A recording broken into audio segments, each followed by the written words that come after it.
sociology talking about ecofascism. Now we're touching on landlordism. This is a concept that was important to myself. Landlordism, what is it? I'll let the man himself explain it to you. William, what is landlordism? Well, landlordism is well, we know what a landlord is. It's someone who owns a property and who rents it out for cash or labor or for a share of the crop from some other person. There's sort of a landlord-tenant relationship. One of the books that I condensed on the website was actually an encyclopedia called Who Owns the Earth? It was put together by a team of British researchers. No one's ever even tried to do that before. It came out in 2006.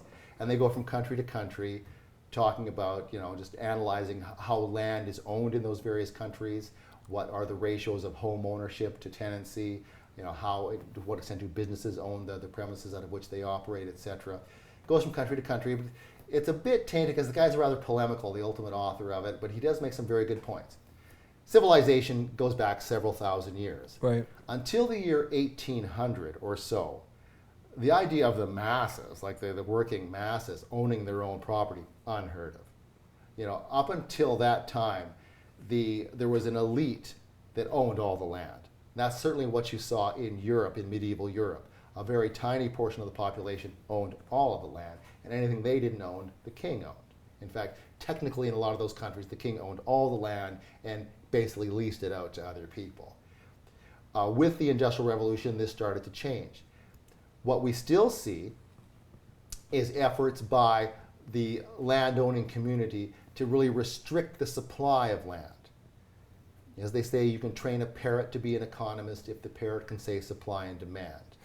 So what they point out in the book, and which is obviously true, if we ever had a free market in land, landlordism would almost disappear. I'll give you an example of what I'm talking about. The houses in Vancouver now, like a standard house now, is going for $1.5 million. A lot of those people bought those houses when they're worth a couple $100,000. If it isn't the physical house that's appreciating in value, they are in fact depreciating. They're getting older, they're rotting, what have you. It's the land that the house is sitting on is astronomically appreciating in value. Yet around Vancouver, there's all this green space that is not being allowed to develop because there's a political constituency that's preventing it from being developed. If you just opened up new fields of land, the actual just having the Caterpillar tractors go in there and the trench diggers, they just landscape it out flat, build the roads, build the trunk lines for the sewer system, etc. It's going to vary, but typically in Canada, the United States, think in terms of $10,000. If the land was public land, you didn't have to pay for that. You just sent in big construction crews just to landscape it all out. Roads, sewer system, electrical grid. Right. It comes to about $10,000 for a suburban lot. That's how much it costs to get that going. To actually put a house on that, cheaper all the time. Back when I was in university for one summer, I worked in this factory. We made prefab houses. We manufactured a house every 20 minutes. They're getting a lot better at that now. Like a lot of these houses, it's just tic-tac-toe. They're more or less assembled in factories and sent out there. So in terms of the actual cost of production of a suburban house, think in terms of $100,000, okay? Not $1.5 million. Right. If we really threw the public lands open for development, if we eliminated a lot of this land use restrictions on land, you would see new houses going for $100,000, $150,000, with a long-term low-interest mortgage. You're thinking in terms of, monthly payments of $200 or $300. Nobody would be renting anymore. And it's a mistake to focus too much on residential rents, although it's an important part of the economy. In any modern society, certainly Canada, the United States, Europe, most business enterprises do not own the premises out of which they operate. They pay through the teeth for these premises. And it's not like, in Canada right now, it's about 60-40 in terms of housing. About 40% of the population are residential tenants. About 60% own their own houses. Right. That's a bit skewed too. Some of these European countries like Switzerland, 80% tenant. Germany, majority of the population, the residential population are tenants. The business premises, 99% of them are tenants. Like these bars, dental offices, they don't own the premises they live in. Right. If we really threw open land for development, there'd be a lot more office towers, a lot more warehouse space, a lot more stuff like this. A lot of companies would just buy outright their premises. So the authors of that, Who Owns the Earth, their argument, if we really had free enterprise in land, if we really let cities sprawl into the open fields, you would almost eliminate landlordism. Right. Landlordism only exists when they can really restrict the supply of land. Right. It's not a small part of it. What we have now in Canada and across Europe and the States are all these green belts. They build these they declare these belts around all the major metropolitan areas as off limits to development. The one around Toronto Hamilton is 7,500 square kilometers. And it's right around the perimeters of those cities, and it's off limits for development. There's a recent study out called Inside the Green News, and it's about London, England.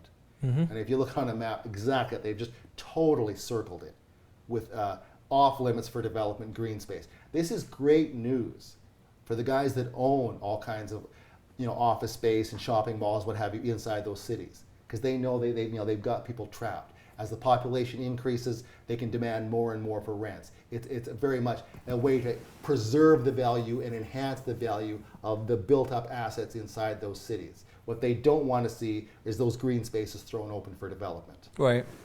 My favorite example is Burns Bog, Vancouver. Vancouver is like Toronto, like Sydney, Australia, like London, England, like San Francisco, are one of these cities where, housing prices have just gone to the moon. And it's just almost, they're trying to put surcharges on the properties in BC now, trying to slow it down. What they never talk about is, why don't we throw some of this green space open for development? I wrote an article many years ago called Brother, Can You Spare a Hectare? I mean, why don't you just throw some of this green space open for development, build some new housing there, and lower rents? That is off limits. That, talking about building on these parks, you have walked outside the realm of polite company. Right. I mean, that is like just sacrilege to even suggest it. Burns Bog is my favorite. 35 square kilometers. It is a swamp. It is south of Vancouver. It borders right along the built-up urban areas. Yeah. Part of it has been developed. You can drain these bogs and you can build houses on them. But boy, they can't. You talk to the environmentalists about it. They just praise the sacred ecosystem. It's 35 square kilometers. My estimate, you could probably put over 40,000 suburban houses on that. Why not just drain that swamp? It catches fire. It's a peat bog. So somewhere when the peat catches fire beneath the ground, it'll burn for weeks. I've been in Vancouver where the whole city's covered with smoke because Burns Bog is on fire. It's called Burns for a reason, apparently. And it's also, when it isn't burning, it's a big mosquito ranch. It's a swamp, right? So all kind of vermin coming out of it. It's off limits to the public. Only colleges can get to go there because it's such a sacred spot. It's so precious. But that's a prime example of them pulling land off the market, of them developing sort of a religious sort of devotion to this land that makes any sort of development of it some sort of profanity. And obviously, who is benefiting from it are the people who own the real estate, particularly the landlords of those cities. They don't want to see free enterprise in land. So now, who owns the land? Because I mean, it seems to be a recurring theme in ecofascism that there's a number of different systems in play to kind of make sure that somebody keeps holding on to something. Now, who is this somebody? On one hand, it's rather mass-based. I mean, there are probably over half of the households in Canada and the United States, the guy owns his own house. But that guy, he does, really that's all he owns. A little patch of land, got a heavy mortgage on it. Those are the small players. And then you've got, and they detail in that book and in other places, there are some major land barons out there. The Duke of Westminster owns, my estimate, probably 200 city blocks of downtown London. And it's downtown London. It's Mayfair, it's Belgravia, those areas there. You can look them up on the internet. And these are like 40-story office towers, shopping malls. He owns 200 blocks of that. And that family, they came over with William the Conqueror. That's how long they've been rich. Right. Since 1066 at least. They're all over Europe, and they chronicle in that book. There's a lot of these aristocratic families. The Duke of Alba in Spain owns over 4,000 square kilometers of real estate, and a lot of that is urban. Right. So you've got these landlords that are just fabulously wealthy. They keep themselves out of the limelight. One of the more insidious trends is a lot of pension funds are also now major real estate owners. In Canada, the Ontario Teachers Federation owns the Cadillac Fairview, which owns hundreds of shopping malls and office towers across the country, mostly in the Hamilton, Toronto area. The Ontario Municipal Employees Pension Fund own Oxford Properties. They have 250,000 apartment units in Canada. And it's particularly insidious because those are very deeply politically connected people. These are the unions that represent various public sector workers, and they have bought into this urban real estate. And once you become big land like that, then you become very conscious of the need to preserve the value of your assets by restricting the supply of land. There was a recent study came out by a business group about office space in Toronto. They estimate it's 99% occupied. Right. It's full. And they say right in that document that they believe there's collusion on the part of these institutional investors, wealthy individuals and these pension funds to block any new development. Right. They like 99% occupancy. They don't want 40% occupancy. Right. They want to keep people crammed in there where they can really jack it up. There's a book called Liberating the Land, and it's about the green belts in England. It's hilarious because he takes you on a tour of some of these green belts, and you think you're going to be going to some paradise, but when you show up, it's abandoned warehouse space. It's old railway tracks overgrown with weeds. It's just this crappy sort of disused gravel pits and what have you. This is the wonderful green space that we're preserving. It's not about that. And he also says it's obviously collusion. The big landlords in those cities, they do get together and they say, they create these sort of whole land use planning mafias that control who builds what. It isn't as though Farmer Brown can say, okay, I'm going to build 40 three-story walk-ups on my properties and I'm going to have 500 tenants. No, the land use people won't allow that. Right. We've designated your land for this purpose and you can't change it. Particularly if you're in the green belt, you definitely can't change it. Right. And this is a way to restrict the supply. At the ground level, what you get are people who just worship wilderness. They worship these trees, and they always try to make the little ecosystem sound so unique and sacred. Or they worship this little heritage farm, and they say, oh, it's so special. But they treat all the land in the green space like that. It's bogus. What they're really about is restricting the supply of land. They're trying to increase the costs of residential rents, increase the costs of business overhead. It's not a win-win situation. Right. These businesses, they have to pay. Quite often, for most households, for most families or individuals, your number one expense, housing. Right, renting. Yeah. For most businesses, what's the number one expense? The premises. Right. It is a factor of production. And so even though it's never really fully discussed in academia or the mass media, we don't get this discussion at all, it is one of the primary, centers of gravity within our society. Right. Now, land. Why do you think that, how does that not get discussed? I mean, it's clearly a big factor. I mean, rent is one of the biggest things, your lease cost is one of the biggest things. Why don't we talk about it? Why does nobody talk about it? Well, who owns the news? I mean, what we call the mass media in our society boils down to about 24 organizations. There's a few state broadcasters like the CBC. The rest of it's privately owned, like Cadillac Fairview, that big property company owned by the Ontario Teachers Federation. They've got a board of director on Post Media News, which is the country's biggest mass media newspaper company. So these people are involved in the news. That's why we've got headlines in the Edmonton Journal that say we're reaching the limits of land in Edmonton. Like Edmonton's got 500 parks in it, and Edmonton is a dot sitting in an ocean of land. Right. What's called the Edmonton Centus Metropolitan Area is bigger than Tokyo, Yokohama. If this was Tokyo, Yokohama, the entire population of Canada would be in Edmonton. Right. Manhattan, these are tiny. If you had the population density of Manhattan on Vancouver Island, you would almost get all of China onto Vancouver Island. I mean, if the entire population of the world lived in single-family residential suburban houses, you could put the entire population of the world in the state of Texas. And the rest of the world would be wilderness or farms or what have you. Montana and Germany are of identical size in terms of spatial area. Right. Montana has a population of 1 million. Germany has a population of 88 million. Right. You can put Germany and the UK in Alberta with room to spare. They have a combined population of 150 million. Alberta's got a population of 4 million. And we're talking about Alberta running out of space. It's absurd. And also the article talks about, the river valley was in Edmonton is the soul of the city. I mean, there's probably 70 kilometers there that we could be developing. But, heaven help the poor sinner who would suggest that at City Hall. That let's start, bucking up the river valley and building houses along it. People would pay. They sold a few lots along the river valley. This was a couple of years ago.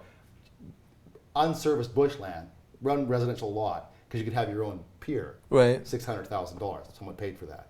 So if the city ever wanted to make money, for the first 30 years of this city's history, they didn't have taxes. They just sold land. That was their sole source of income.